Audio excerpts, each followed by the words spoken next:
apertou o play, seja muito bem-vindo ao CoffeeCast, o podcast do Conselho dos Exportadores de Café do Brasil. São constantes e crescentes as citações sobre gargalos no comércio marítimo internacional, o que vem impactando os embarques globais, e certamente os exportadores de café não fogem desse cenário. Para abordar o assunto, falaremos com Nicolás Rueda, presidente do Secafé. Muito bem-vindo, Nicolás. Muito obrigado, prazer conhecê-lo. Nicolás, eu gostaria que você pontuasse para a gente um pouco a respeito desse cenário atual relacionado à logística e o que ele tem ocasionado às empresas brasileiras que exportam café.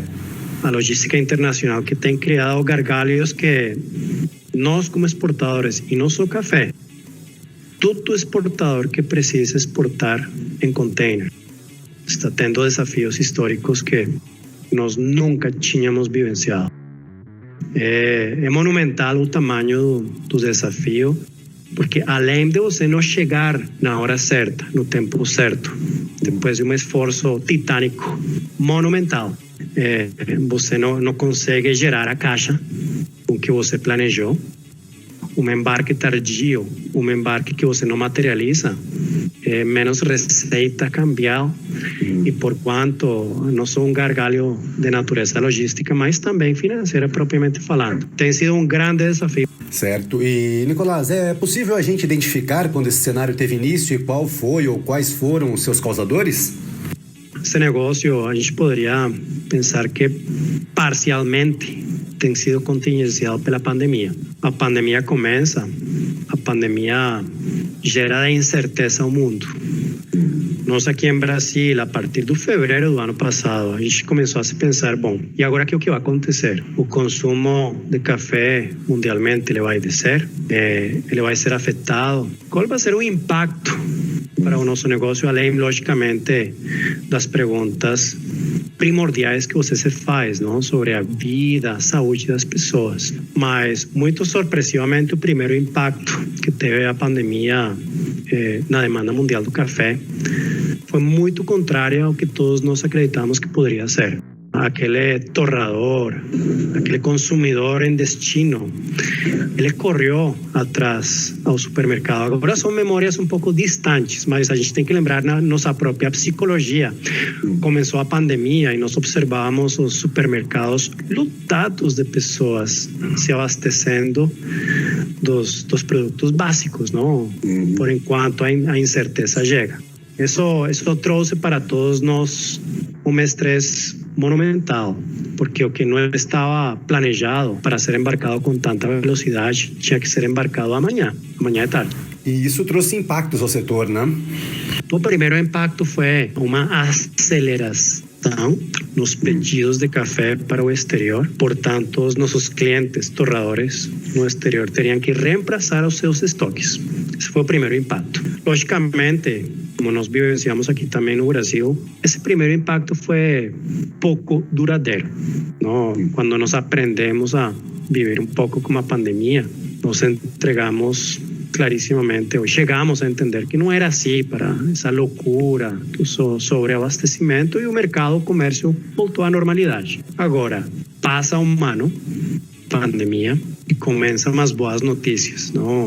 O avanço da vacinação no hemisfério norte, o consumo represado, particularmente nos países de moeda forte, o pessoal começa a sair de casa, começa a consumir mais. Só que, com aquele avanço do consumo mundial, você começa a chegar que tem uma demanda monumental de bens básicos, mas não só de bens básicos, mas também de bens tecnológicos, onde o principal emissor da carga é a China ou Ásia, e os principais receptores da carga são Europa e os Estados Unidos. Então, essa grandíssima demanda por componentes, não? Você imagina componentes tecnológicos, peças para automóveis, não? Semicondutores.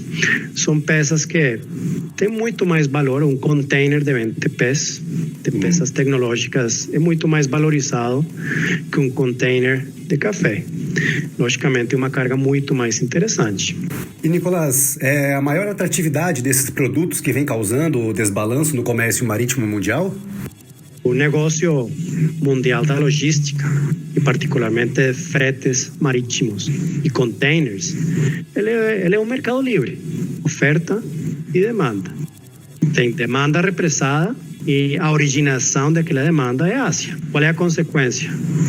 Um posicionamento de containers como nunca na história, que estavam no lugar errado, na hora errada, que tudo deveria fluir para a Ásia basicamente carregar e logo emitir a sua carga, exportar com destino Europa e os Estados Unidos. Nós aqui, como uma safra 2021, que foi uma safra verdadeiramente fantástica, onde o universo conspirou, mas desta vez a favor do Brasil e a favor dos produtores de café. Até a geada que aconteceu agora, incluso um pouco antes, até aquele tempo muito seco que nós vivenciamos. Mas se a gente retrocede um pouco a película, a safra 2021 foi fantástica.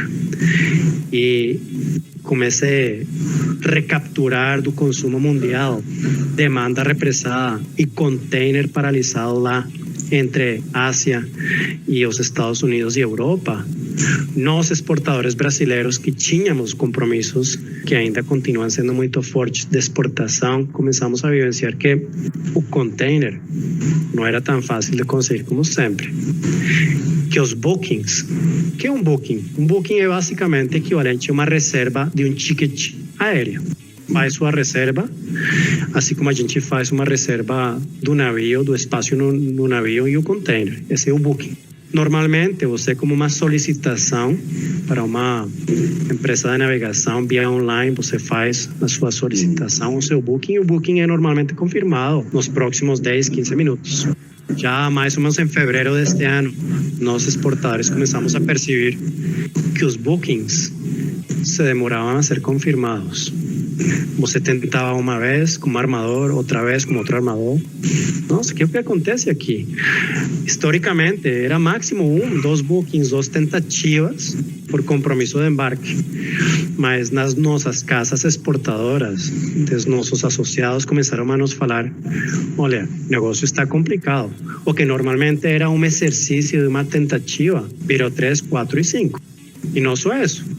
Booking, que na teoria é confirmado, é para você carregar o container, levar o seu container para o interior, carregar aquele container e logo levar para o porto. Mas na metade do caminho, os bookings começaram a ser cancelados, ou rolados. O que quer dizer rolados? Se você tinha um compromisso de embarque em fevereiro ou março, confirmou um booking para fevereiro, você recebeu uma mensagem: olha, infelizmente, por razões já conhecidas, a gente só poderia te respeitar o booking mais para o navio que sai próximo mês. Não?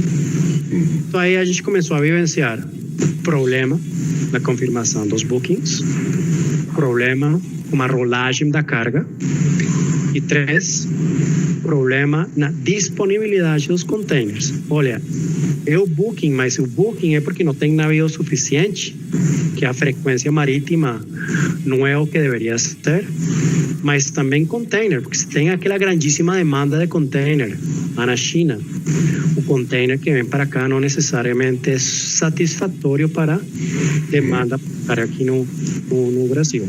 E a nossa carga agrícola continua sendo muito menos interessante em termos de renda, logicamente, para as empresas de navegação.